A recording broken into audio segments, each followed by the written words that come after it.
Hi friends, నేను మీ Radha advocate.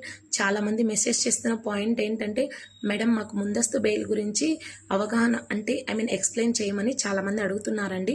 So మనం ఈరోజు మన లా పాయింట్స్లో మనం ముందస్తు బెయిల్ గురించి తెలుసుకున్నామండి.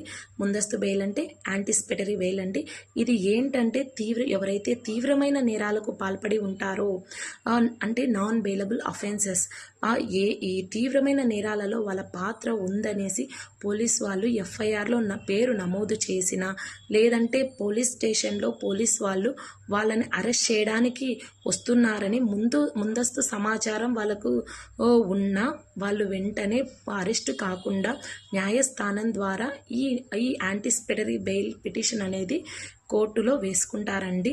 అండ్ ఈ యాంటిసిపేటరీ బెయిల్ వచ్చేసేసి ఓన్లీ డిస్ట్రిక్ట్ కోర్టులో కానీ లేదంటే కోర్టులో మాత్రమే ఈ పిటిషన్ అనేది వేసుకోగలమండి. మ్యాజిస్ట్రేట్ కోర్టులో వేసుకోవడానికి పాసిబుల్ అవ్వదు. ఈ నేరంలో పాల్గొనిన ప్రతి ఒక్కరూ అయినా ఈ పిటిషన్ వేసుకోవచ్చు, లేదంటే కొంతమంది అయినా వేసుకోవచ్చు అండి.